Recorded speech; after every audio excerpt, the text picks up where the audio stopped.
everyone, welcome to the class. My name is Amanda. Last video we discussed the right of migrant workers. Today we are going to focus on the domestic subject, which is social welfare of domestic violence. Please pay attention to the video in which I have several questions for you and write down your idea on padlet. Domestic violence can be divided into physical abuse and psychological abuse. Physical abuse means physically tort, including kicking, beating, assault with objects, and so on. Abandonment and violation of sexual autonomy are also a kind of physical abuse. Psychological abuse is the most frequent domestic violence, but the easiest to be neglected. It includes verbal aggression, emotional abuse, economic control, etc. In addition, improper and excessive care will bring serious trouble to others' life, and it may also be psychological abuse.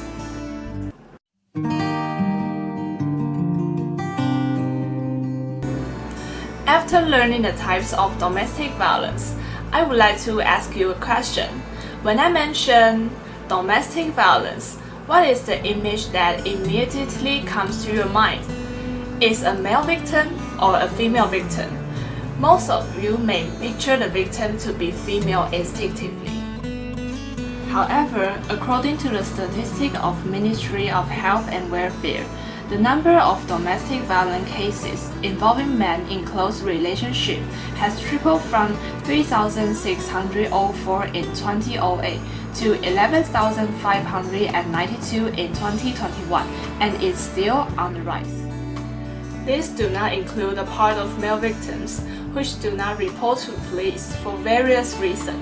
Within intimate relationship, male victims of domestic violence usually experience emotional violence from their partners, which caused by power asymmetry. Male victims are less likely to acknowledge themselves as victims or tell what happened, for they worry about what others think of them. We learn that people of either gender could be a victim.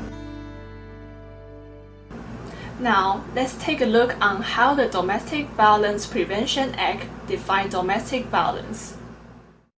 According to the law, domestic violence means an act of harassment, control, threat, or other illegal action conducting among family members physically, mentally, or economically. Here comes a question. What is a family? What kind of situation can apply to the Domestic Violence Prevention Act? A and B were good friends. They ran the school together and planned to live together as roommates for 4 years in college. However, the morning sun never lays a day.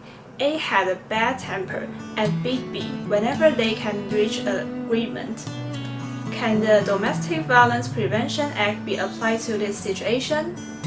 The answer is no, because A and B were just roommates. They did not intend to live together forever. The offense of causing bodily harm of criminal code was the one applied to this case. Well, here is another question for you. C and D were a divorced couple. Whenever C gets drunk, he will go to D's house. C not only threw a bottle but also verbally abused D. Can the case apply to Domestic Violence Prevention Act? The answer is yes. We just mentioned that two people must have the intention to live together permanently, so the Domestic Violence Prevention Act can apply in this case. In fact, the word subjectively needs to be added to make it complete. In other words, although C and D are divorced and do not live together presently, they once had an idea of live together permanently subjectively, so the Domestic Violence Prevention Act can be applied. Thus, we know that the definition of a family in Domestic Violence Prevention Act is different from Civil Code. Now, let's talk about why domestic violence should be concerned. An old saying goes, social problems are initial in a family, appear in a school, and worsen in a society. family is the starting point of shaping children's behavior. If children are exposed to violence since an early age and become witness, they may face difficulties in their developing process. For infants and young children who witness violence, it is common to scream and act aggressively without warning. They live in constant fear, and they can only bear it until the next violent event. Although they feel unsafe at home, they are unable to find another way out.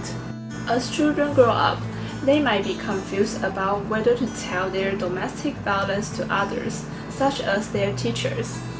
They may hope to save their own family by revealing it, but they will fall into a contradiction for the domestic violence being a secret and to be seen as shameful.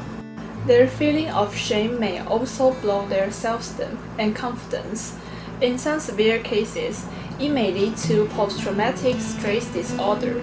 During adolescence, this shadow may lead them to become violent in intimate relationships, or to let intimidation or violence to control them in intimate relationships. Having witnessed violence for so long, it has become a part of daily life.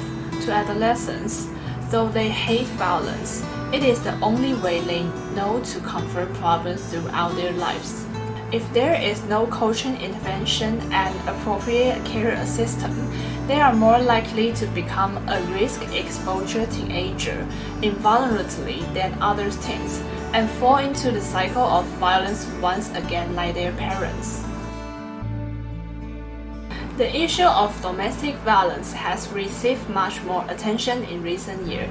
In fact, according to a survey released by government in 2020, 1 in every 13 women aged 18 to 74 had experienced violence in an intimate relationship. In other words, the number of reported cases in Taiwan is far smaller than the actual cases of domestic violence. The rest are dark figures that are missed. Not to mention that most male victims do not even realize that they have been involving in mental violence. Some may wonder, why don't victims speak out for themselves? You can think about it and try to write down your idea on padlet. About this question, we can try to think from the perspective of the victims. What caused them to be unable to live? Let's go back to the 1890s in Taiwan. Yi was a housewife with only a primary school education. Her husband often beat her. Once, Yi couldn't stand it anymore and was ready to run away from home. But when she turned around, she saw her young child being hungry and waiting for her to cook dinner. She couldn't bear to leave her child, so she chose to stay in this violent environment continuously. Now, some people may feel puzzled. Why didn't she run away with her child? If Yi chose to run away with her child, where will they live? What about the cost of living? When the abuser is the breadwinner, it is difficult for the victim to live. Can victims of violence try to work hard to support themselves and their children? In fact, it is surmountable for victims who don't have good education background or job for a long time or any working experience. Even if he or she is lucky enough to find a job, the child care during the working time is the problem. As Alex inmate, after bravely leaving her husband, the abuser, she is burning a candle at both ends. It makes her wonder whether she made the right choice. So, for many victims of abuse, choosing to report the crime and escaping the control of their abuser is not an easy thing. If we want the dark figure to be successfully reduced, there must be a complete protect measure about financial resource or resettlement system, in order to let victims have nothing to worry after leaving the abusers. Now, let's take a look at what the government has put effort on. First of all, the government promoted a domestic violence safety net program, which sums out complex domestic violence situations into Taiwan Intimate Relationship Violence Risk Assessment Form. So, victims of violence can refer to the form and finish the risk assessment by cross-domain cooperation of various units to reduce domestic violence. In addition, the government is promoting a program to reduce repeated statements of sexual assault victims. Under Taiwan's old criminal policy and system, victims of sexual violence had to repeat their sexual violence several times through interrogation and lengthy judicial process. Victims suffer from great physical and mental trauma to recall the process of sexual assault. Although the current law and regulation aren't good enough to handle all cases, it hopes that through continuous amendment, domestic violence will be completely eradicated one day. Do you remember the previous video mentioning the 2030 Sustainable Development Goals announced by United Nations? Goals tend to reduce inequality within and between countries coincide with the same idea of ending domestic violence.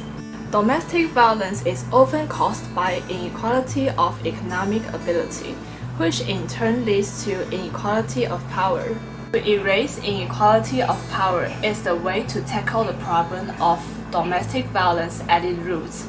By improving protection measures, we hope that domestic violence can be reduced or even not to exist. As we mentioned before, social problems are initial in family, manifest in school, and become worsened in our society. If we can deal with domestic violence in time through a sound social welfare system, we may have a chance to minimize trouble arising from domestic violence. We can make victims a good settlement and leave the abuser without difficulties. Witness children can be concerned and accompanied to avoid them from going wrong. Abuser can undergo counseling and learn to solve problems in proper ways. Finally, I have some questions for you to think about. As a high school student, if your neighbors, friends, or even yourself were involved in domestic violence, what will you do? Okay, it's time to take a break. Bye bye!